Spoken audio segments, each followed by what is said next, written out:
Okay, we are live. Alex Newman, welcome to Nature of Reality Radio.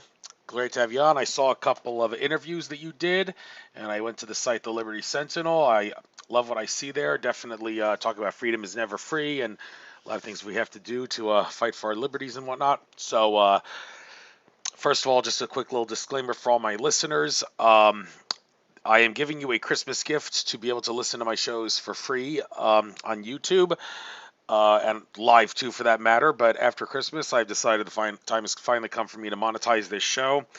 If you want to listen to the shows right after they air, you will have to subscribe on Patreon, and I will have the interviews uploaded to YouTube maybe 3 weeks afterwards. So, hey, sorry I have to do this, folks, but taking some advice from some people that monetizing your work is definitely important in this time, and I think it is. And well, on that note, listeners, please listen to my interviews on Cost.tv, where I also upload them. I will also be uploading them there, but not until 3 weeks after the interviews. Cost.tv, I will post the link to that website in all the interviews after it uploads to Cost.tv. That's a blockchain website. Listen to my interview on YouTube for maybe 15 seconds, please, though, just for the sake of giving me a view count credit. And then after the 15 seconds are up, click on the link to listen on Cost.tv. There's going to be like a 2 hour delay between when I can upload to YouTube and when I can upload to Cost.tv. So if you don't see the link there, then just listen on YouTube. But just needed to get that out. And Alex Newman, it's great to have you on. So we've only got half an hour here. So why don't I stop babbling and let you introduce yourself, who you are, what you experienced that caused you to want to fight for liberty, and explain what the Liberty Sentinel is and how many other people are involved on that, by the way. Yeah, well, thank you very much for having me, Andrew. Appreciate the opportunity. And I do a lot of things. I'm a journalist most of the time. I'm also a teacher. I write books. I'm a senior editor at the New American Magazine. I'm a contributor to the Epic Times, WorldNet Daily, the Law Enforcement Intelligence Brief, the Illinois Family Institute, the Freedom Project Media. I've written for dozens of newspapers and magazines around the world. Liberty Sentinel is my kind of personal operation. I actually started it back in college over a decade ago with some friends. It started off as a print newspaper, and as we were leaving, we didn't find any suitable candidates to take it over and keep it running.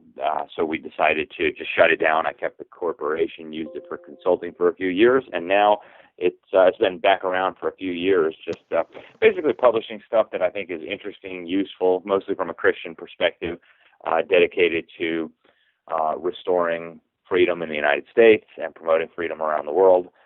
And that's kind of it in a nutshell. So.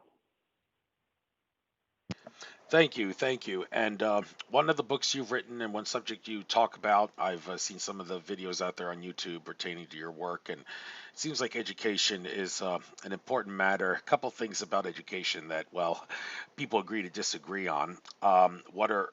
Whether it's in the best interest for someone at a young age to actually spend some time in their youth sitting in a classroom learning things, or whether it's better to do that one-on-one with someone, like many homeschooled people do, or there's some people take it to an extreme and say, screw school, kids should be out playing and having fun outdoors and not and exercising their imaginations, not stuck in a classroom. Well, I mean, one can make the argument if you're not going to you need to learn a few things in life in order to get anywhere in life, and being outside playing all the time isn't really going to help you with that, as healthy as it may seem and as good as the outdoors may feel. But in addition to that, the education system at the present day has been completely turned on its head, not just with the Common Core brainwashing that people have exposed, but also right in the present day right now, the fact that a lot of students can't even go to the schools anyway because of the disease that shall not be named. So, in your opinion, what exactly are the problems with schools that make them brainwashing institutions and prisons specifically? What can be the best solution to fix education? What subjects should be taught in school, if not the ones now? And does it have to be in a classroom setting? A lot of questions there, but want to try and nail it all down. Yeah, it is, and I would start by saying, a better question would be, what's not a problem? I mean, the entire system from top to bottom, is an abomination. It's a disgrace. It never should have been created. It was a mistake from the beginning. We never should have allowed the government to take over the education of our children. We went terribly, terribly wrong as a society, as a nation, as a culture, as states, as parents. It was just an error of monumental proportions. It's really a relatively new and very radical idea, the idea that government should educate children.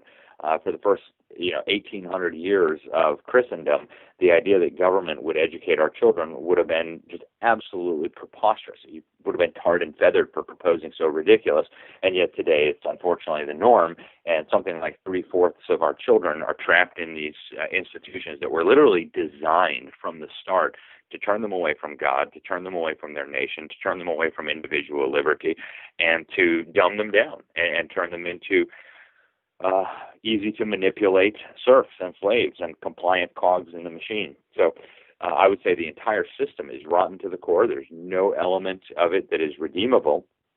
And when people say, how do you fix it? I'd say, there's nothing to fix. It's working exactly as it was intended. It's working perfectly. It's dumbing down our children.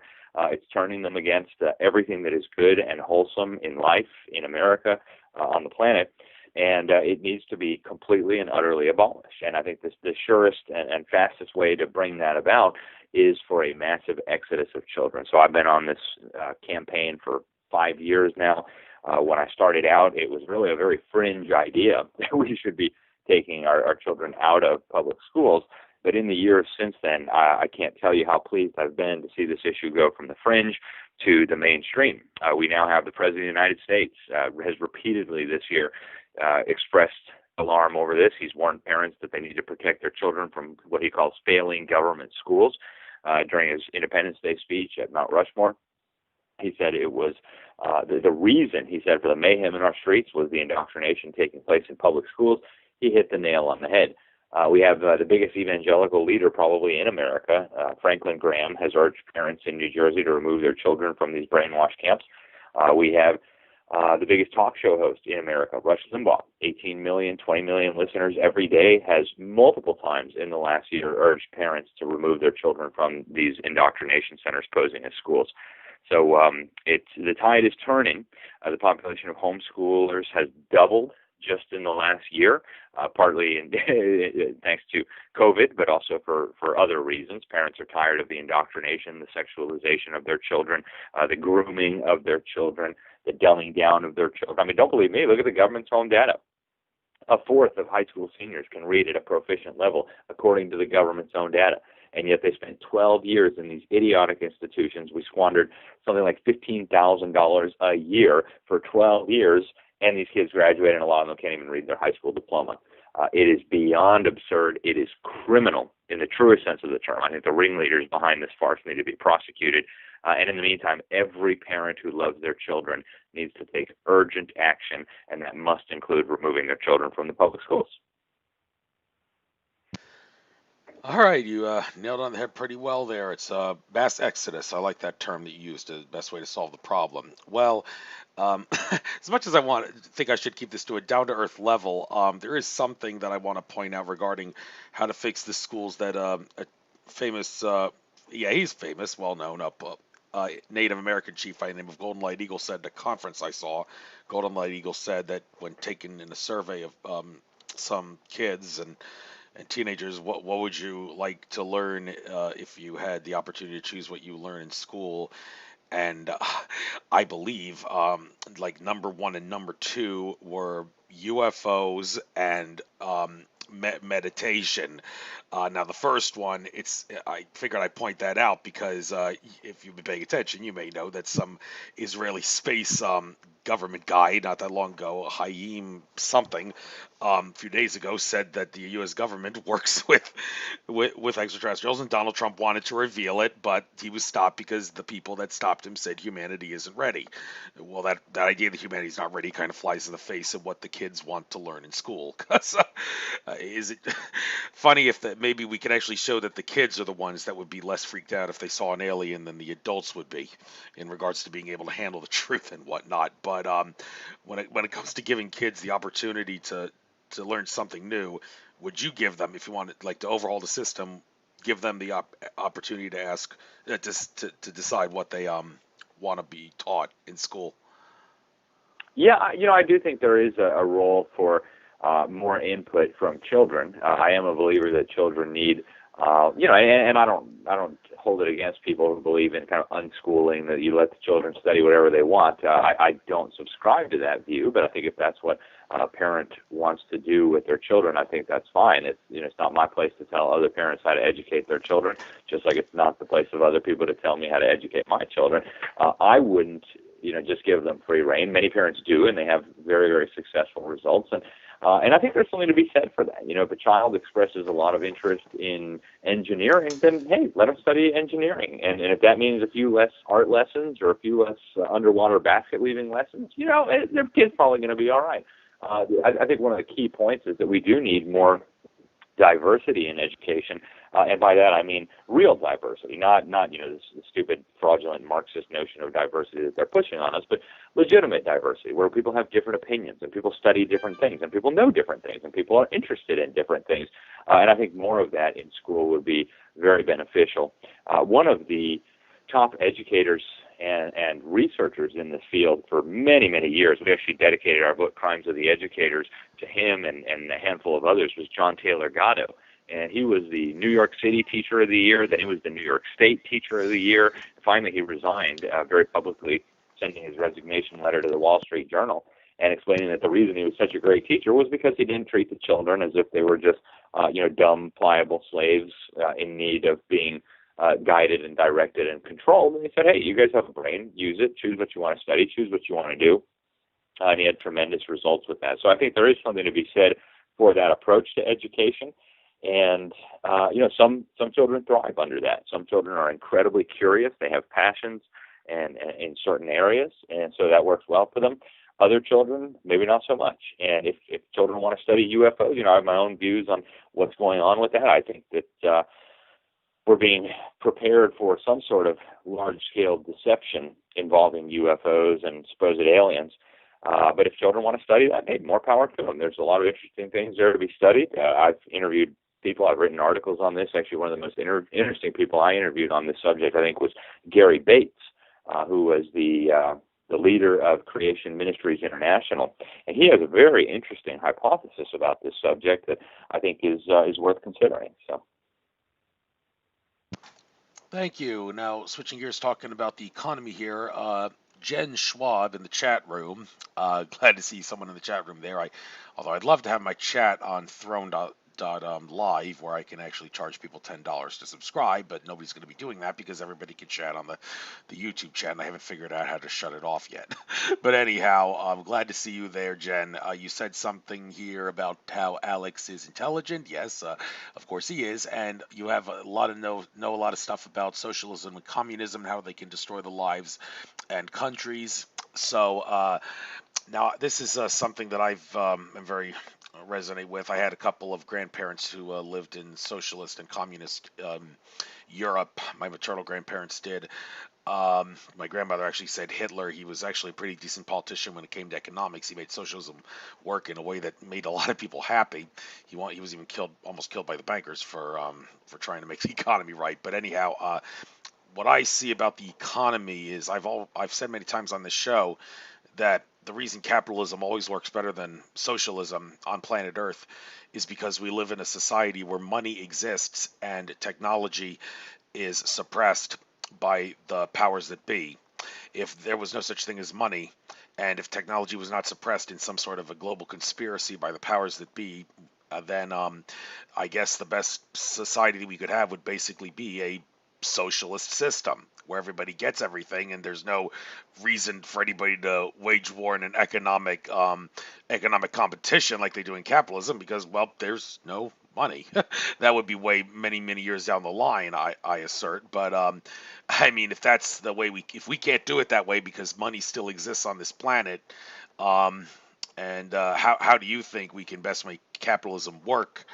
And do you, by the way, support the idea of going to a gold standard? Because Ron Paul did a couple of recent interviews with Stanberry Research talking about that. Yeah, a lot to unpack there. I'll start off by saying I think socialism always and everywhere is an abomination. It's an atrocity, and I think that's true for Adolf Hitler's National Socialism. It's true for the International Socialism of the Bolsheviks. It's true for the the disgrace that is Cuban socialism, and it's true even what they call socialism with Chinese characteristics. This monstrosity, really technocracy that they've created in communist China. I think the only moral and ethical system for economics is a non-system. It is a free market system, a free enterprise system, which really is a non-system where everybody pursues their own highest priorities and their own desires, and everybody's free to own their own private property and do what they want with it.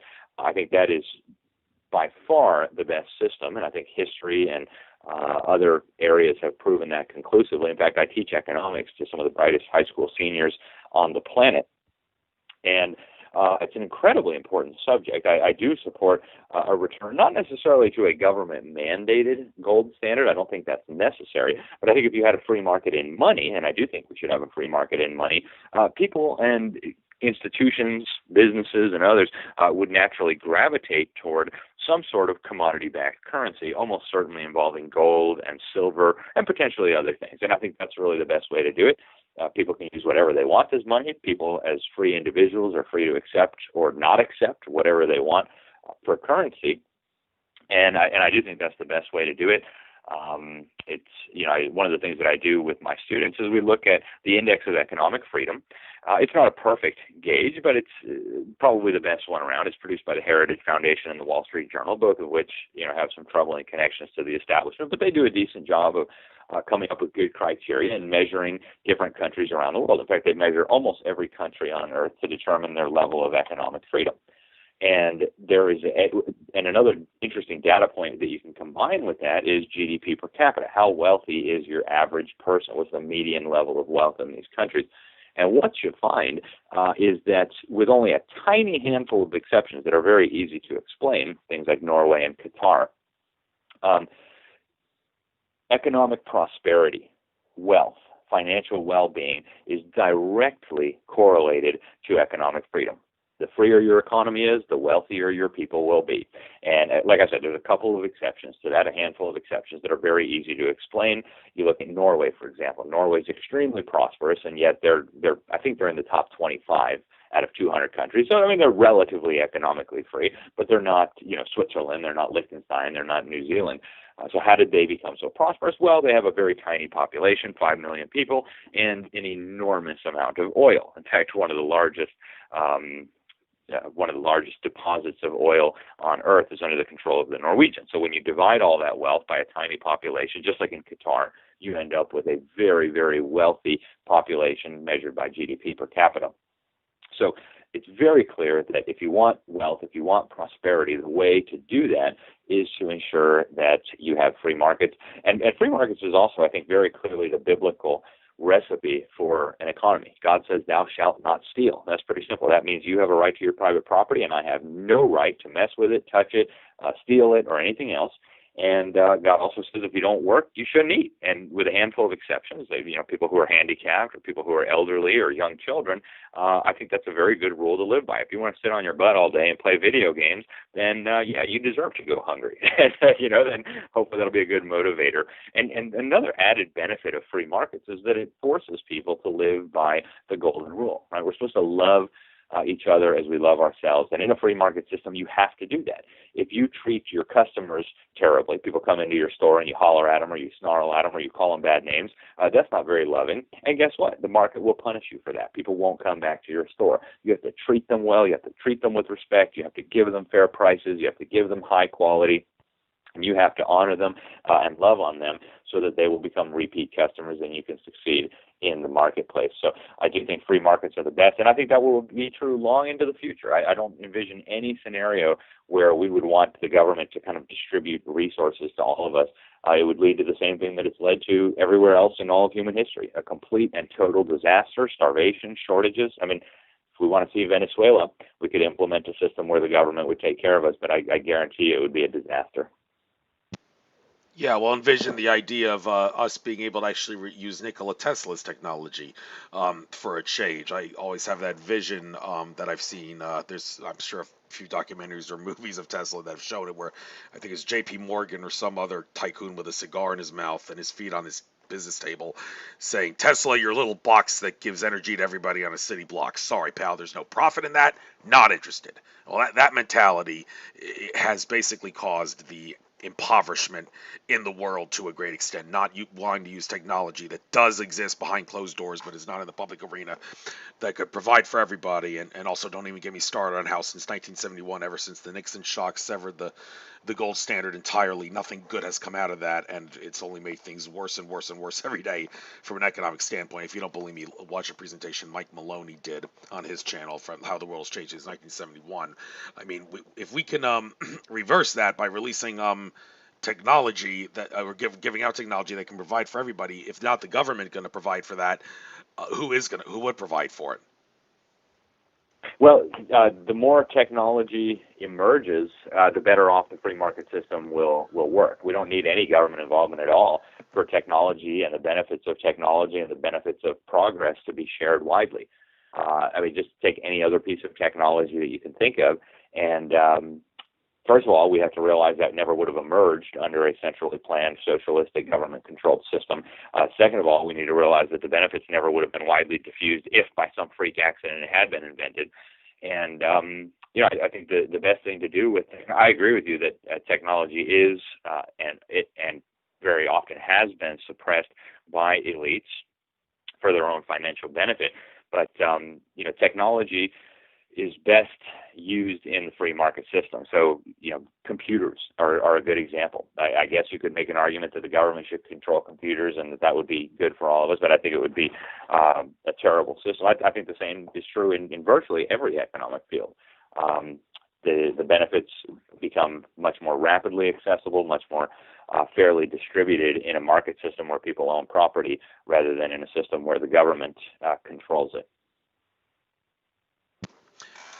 Well, thank you for your input on that. And we got about 9 minutes left. So I'd like to ask you, you've written a couple books on the deep state. Oh my God, is saying those two words together going to get me kicked off YouTube? I don't really give a damn. I'm going to say it anyway.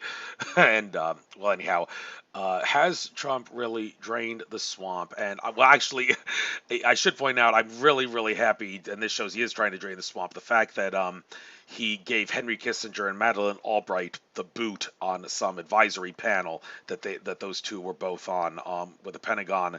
I was told at a conference I went to that Henry Kissinger told Donald Trump in that 2017 meeting, "Do what my minions and I tell you to do, or else you and your family will be dead." The fact that Donald Trump gave him and Madeleine Albright the boot is basically saying, I do not give in to deep state leaders like you who want to threaten me to do what I want to be the next JFK, and I'm not going to let you stand in my way. I'm going to do it even if you try to blow my head off, like you blew JFK's head off. So is the deep state being taken care of? And do you actually think that when all this is said and done, Joe Biden and maybe even Donald Trump will not be the president? It won't be either of them. It's going to be someone else, because all these shenanigans going on with voter fraud is going to lead to an overthrow of government in some way, shape, or form. Yeah, the deep state is very much still alive and well. Not only has the swamp not been drained, the swamp remains incredibly, incredibly powerful. What happens with this election, I think, is still up in the air. I think the chances that Donald Trump will successfully be able to expose the fraud and stop the steal are getting smaller as time passes. I don't think it's out of the question yet that this could all be exposed and Congress would be forced to act and not certify the fraudulent electors' votes that came directly as a result of fraud in key states. However, time is short and he needs to get on that. I think the real thing to know beyond the political realm is we've got to understand the deep state if we hope to preserve freedom in the United States. Right now, it is a fact that there is a shadowy network of individuals who hate our freedom, who want to basically make Americans and people around the world into serfs. They also have a fanatical obsession with reducing the number of people on the planet. And they are very close to achieving power. I mean, total power on a global level. And if we want to stop them, if we want to oppose them and preserve our freedoms and protect our families, one of the key things that we're going to have to do is understand what we're up against. Right? Sun Tzu, the great Chinese military strategist, put it very well when he explained that if you want to win every battle, you need to know yourself. And right now, unfortunately, Americans don't know themselves. We don't know who we are as a people. We don't know our history. We don't even know what our Constitution and our Declaration of Independence say. And so it's very easy to manipulate us into surrendering those things and to destroying and participating in the destruction of our own nation. But we also need to understand the enemy. And I think deep state is a nice, convenient term, but just knowing the term the deep state is not actually going to solve anything. So we need to understand who these people are, what their objectives are, how they operate, what their organizations are, where are they headquartered, who are the individuals involved, how did they steal our money, how did they hijack our government, and to understand those things, we have to become educated. We have to do the research. I just actually published a book on this. It came out about a month ago. People can find it. The ebook of it is on Amazon. It's called Deep State, The Invisible Government Behind the Scenes. If people want a printed copy, they can go to shopjbs.org, or they can go to my website, libertysentinel.org/donate, and I will get a signed copy in the mail to whoever orders one. So. Okay, thank you very much. And I guess one other question. It just seems to be so pertinent right now.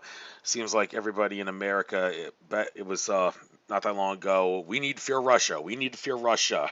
Even after the Cold War recently, we had to fear Russia because they may have meddled in the election. Well, now it seems to be switching gears a little bit. It's now fear China. Fear China. They're the ones who want to rule the world. And there's been talk recently about a lot of military mobilization going on recently. David Wilcock and Daniel Brinkley recently did a 2.5 hour video that I recently watched, in which I outlined in great detail all the places and locations that the U.S. military has allegedly aligned its ships and warships and tanks and stuff around the world. Around the continent. North American continent and such to protect against some sort of a Chinese invasion. Make of that whatever you will, but is China really an enemy, or is this just overblown? Well, I think the simplest way to put it in the last couple of minutes we have left is that communist China is and has been from the very beginning, and I'm referring to the dictatorship, of course, a tool of the deep state. They helped Chairman Mao come to power. They helped build up that murderous regime, and now they are helping it to expand its global influence, hijack control of the United Nations, which is basically the beginning of the global government that they hope to build. And I think if you want to know what this new world order that they're always blabbering about is going to look like, communist China will give you a very, very good clue. Well, thank you very much for that. So I guess I'll bring this interview to an end. Before I do, though, why don't you get out anything you like in the last minute or two? Your website, again, your contact info, anything you want, any of your books, if you want to sell any, now's your chance to make a sales pitch out of it, out of your work and all that. So why don't you close us out? Yeah, thank you so much for having me again. Appreciate it. If people want to find more about me, you can go to my website, libertysentinel.org. LibertySentinel.org, and Sentinel is Sentinel, LibertySentinel.org. You can find my books there if you go to LibertySentinel.org/donate if you're interested in that. And you can find all kinds of good material, and I hope people will find me on social media. I'm increasingly moving over to Parler and MeWe and Minds and Gab and some of the alternatives, BitChute, Rumble, Brighteon, all these things. But I hope people will follow me there. And if anybody has questions, comments, concerns, or complaints, you can always access me through one of those channels. And thanks again for having me on, Andrew. I appreciate it. You're very, very welcome. So take care, and long live liberty. Freedom is not free. So